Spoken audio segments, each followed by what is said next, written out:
Bismillah. Alhamdulillah wassalatu wassalamu ala rasulillah amma ba'd. Assalamualaikum warahmatullahi wabarakatuh.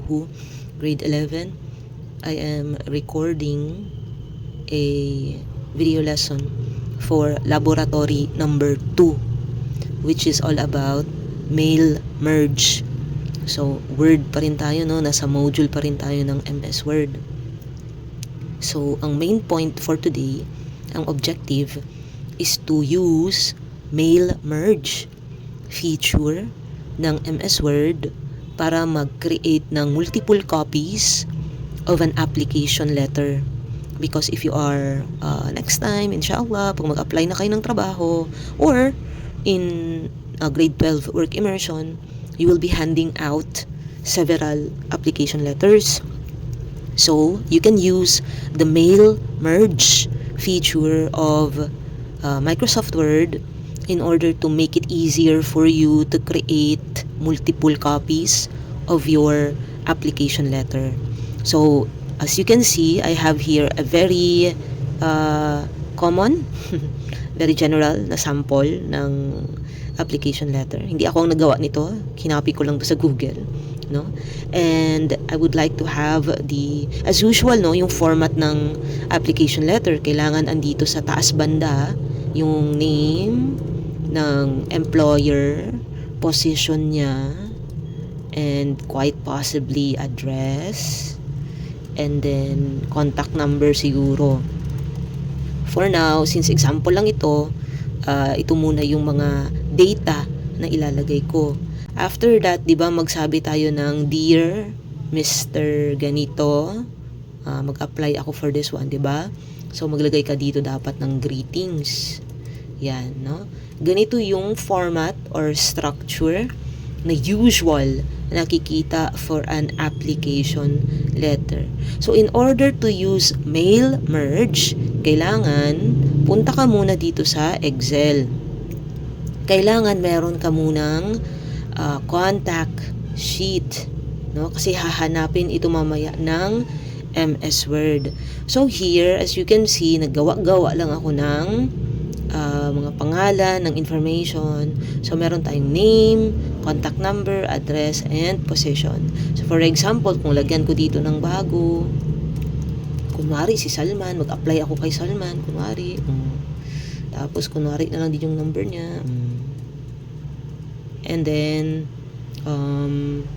again, hindi ko alam kung saan nakatira si Salman. Okay, so kunwari, nasa ano siya, Binsay na lang ko, no. Naging city na ang Dumanlas. And then, kunwari siya ang COO. Ay, bakit mali? Okay. COO siya kunwari. Okay. So, ito na ngayon ito sila, yung pagsendan ko kunwari ng application letters ko. Ano? So, instead of magcopy-paste ako ng application letter, merong feature ang Microsoft Word na pwede mong gamitin para siya na yung mag-duplicate ng letters for you. So, make sure na i-save nyo ito, ha? At i-save nyo siya, yan, no? I-save nyo siya sa lugar na alam niyo kung saan nyo siya gi-save. Kasi kailangan nyo nga siyang makita later on. So, for example, ito, gi-save ko siya sa documents. Again, ha, dapat alam nyo na kung saan nyo gina-save yung mga files ninyo. Huwag lang kayo basta sigig-save. Dapat may iisang lugar na doon kayo nag-save ng mga bagay-bagay. O, diba? O, na-save ko na kasi yun kanina, kaya tinanong niya ako ulit kung i-save ko ba daw. So, anyway, moving on. O, dito na tayo. Punta na tayo dito sa ating document. So, punta tayo sa tab na mailings. Ayan. And then, click here. O, ayan, start mail merge. Ang sinabi niya dito, ang mail merge, it can create one document and send it to multiple people. So, click lang natin yan. And then, sa pinaka-last, step by step, mail merge wizard. So, click. Kung mapansin niyo may nag-pop up dito na section or panel. No? Dito sa gilid, nasa right side. So, piliin natin yung option na letters. And then, click on next starting document. Click next. Ayan. Sabihin natin na ito na. Ito na po yung gagamitin ko na document. So, click natin yung use current document. Pwede kasing maggawa ka pa lang ng template, no? Or pwedeng maghanap ka ng existing document.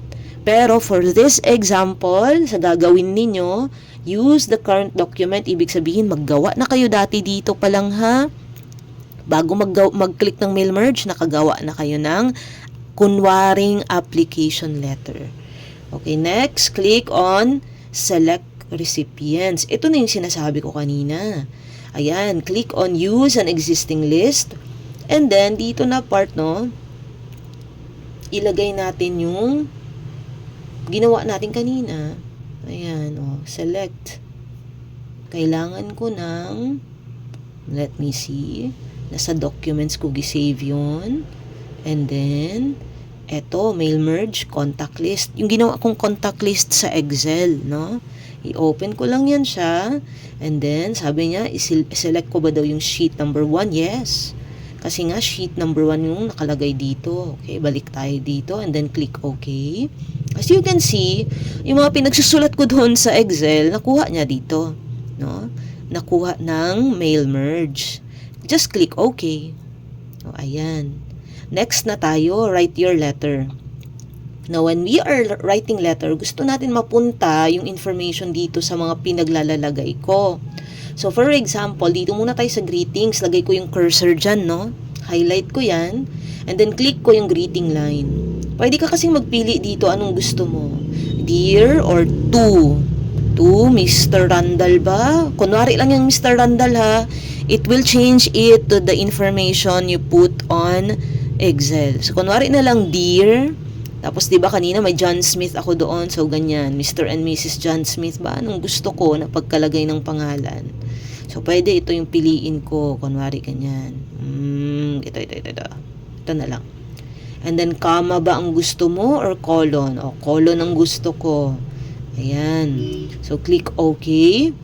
And then, as you can see, naglabas dyan yung parang bracket, greeting line. So, tanggalin ko na itong greetings. Kasi nga, di ba ako lang yung nagsulat niyan? O, tatanggalin ko na yan siya.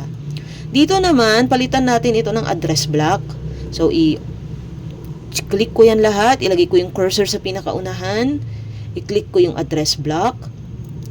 And similar to this, ayan no, ito yung preview. Pagpili ka rin kung ano yung gusto mo na, tawag dito, recipient. But before that, yung address block, click here muna itong match fields. Pag click mo nyan, ang gusto mo lang naman talagang i-check is kung nag-match ba yung pinaglalalagay mo na heading doon sa Excel. I-cancel ko muna ito, ha. Kasi doon sa Excel, meron akong name, may contact number, may address, may position. 'Di ba? Pero sa mail merge, iba kasi yung sa kanya, no? Napaka-specific niya. May first name, last name, suffix, company, ang dami, no? So, ang gusto lang natin i-check dito is kung nag-match ba yung mga dati na information dito sa mail merge versus doon sa pinaglalalagay ko sa Excel.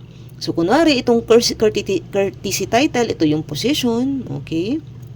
Or pwede natin gawing address or name lang, but no, we can use the position. Kasi yung name, pwede natin gawing last name. And then yung address 1 lang yan siya. And then as you can see, walang contact number, no? So, walang contact number. Ayun, may home phone pala. Okay, may home phone. Kaya lang kasi mahirap pa yung home phone, no? Dito ko na lang ilagay muna yung contact number sa postal code, ha? Ayan. Para lang ha, again ha, for this very specific example lang, para lang makita yung contact number. O, click OK, and then click OK. So, as you can see, meron na tayong address block. O, ayan, pwede ko nang i-delete itong mga ito. And then, click Enter. And then, click Next. As you can see, ayan na, no? Nakita na natin yung preview. O, dito sa taas banda, i-click natin. Siya na rin ang naglagay ng lahat ng mga pinaglalalagay natin doon sa Excel. O, ayan. O, pati si COO Salman, andito na. O, dear COO, mag-apply po ako. O, diba? And then, i-complete mo lang yung merge. And then, save mo lang yung file. Okay? Ang pag-save ninyo ng file, lab 2 na ito. Lab 2 na itong pag-save natin ng file, ha?